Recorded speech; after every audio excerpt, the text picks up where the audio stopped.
Imagine being a millionaire father who worked day and night building empires, only to come home unannounced one day and freeze at the doorway when you see your maid holding your son like that, whispering something into his ear that would change your life forever. What was she doing? Why was your son smiling so differently? What she revealed next would expose secrets, heal wounds, and ignite a transformation no one saw coming. Stay with this story till the end. It's not what you expect.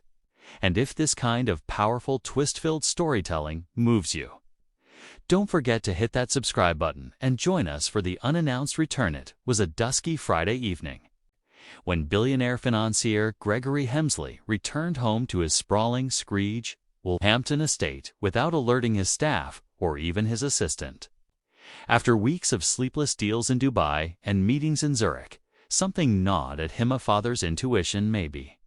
His Gulfstream had landed early. His phone had 20 missed calls, but none from his son's school.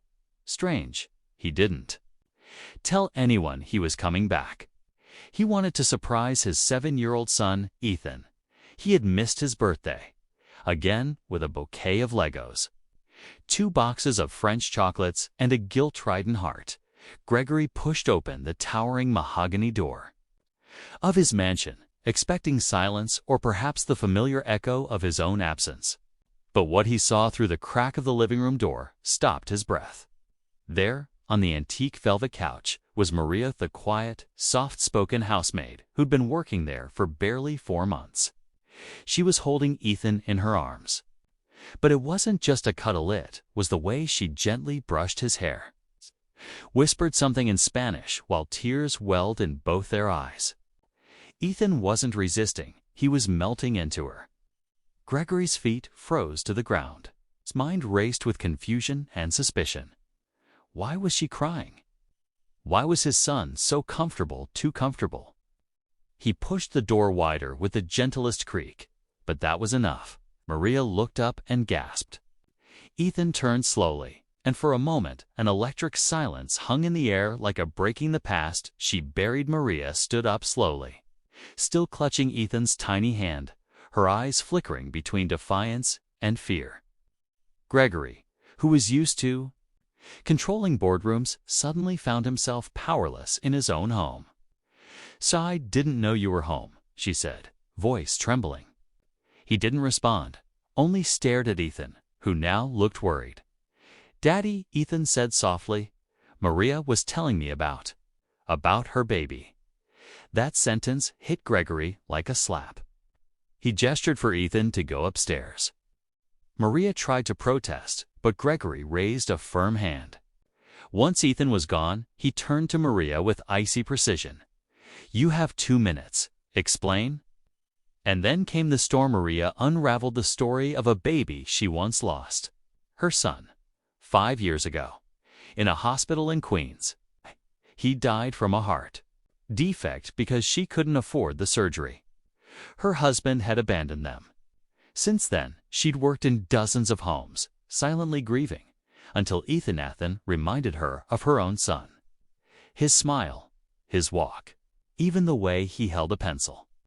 She had never overstepped, but sometimes, late at night when Ethan was crying himself to sleep, yes, she had held him, sang to him, comforted him in Spanish.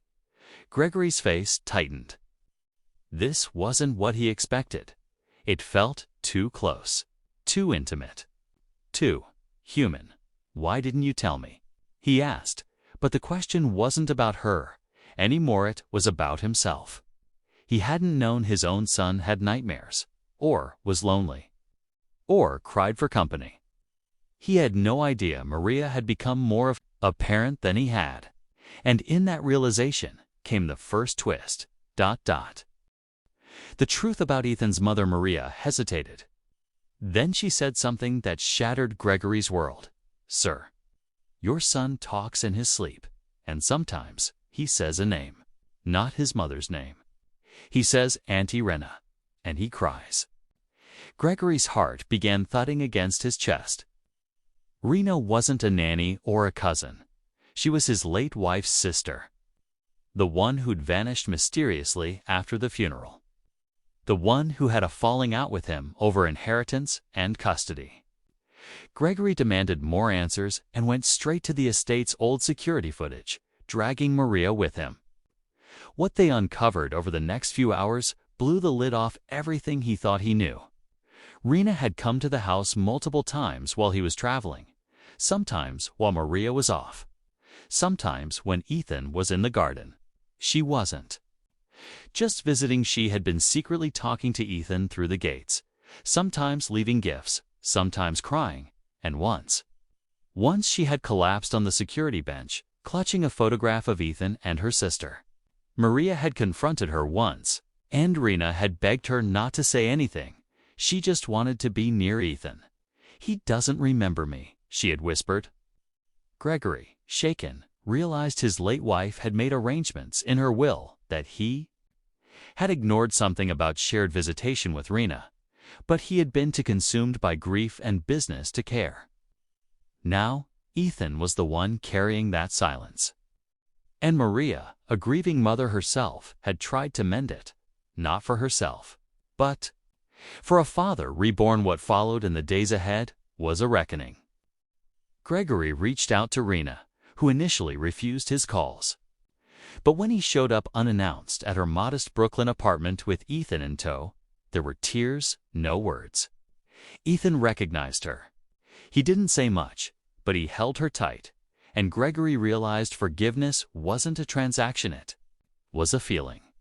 He apologized, truly apologized, not just for what he'd done to Rena, but what he'd failed to do as a father. He then turned to Maria. He offered her a raise, a permanent role, a better life, but she refused. "I didn't do it for a job, sir. I did it because no child should feel alone." That night, Gregory watched Ethan fall asleep in his bed.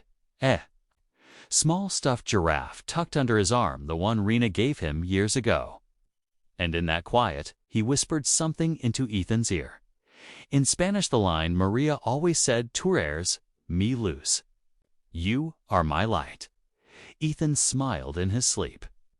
The next morning, Gregory made 3 phone calls, one to his board, canceling his next international trip, one to the school to volunteer at Ethan's class for the semester, and one to a lawyer to reinstate Rena's visitation rights.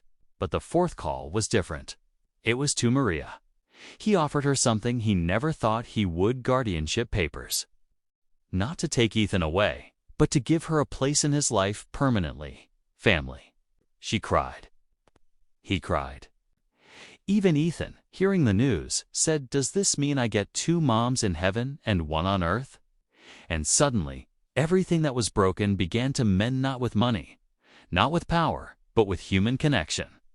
What Gregory saw that day, Maria holding Ethan with love and heartbreak, was the mirror he needed to become the father his son deserved. And that was the moment that changed all their lives.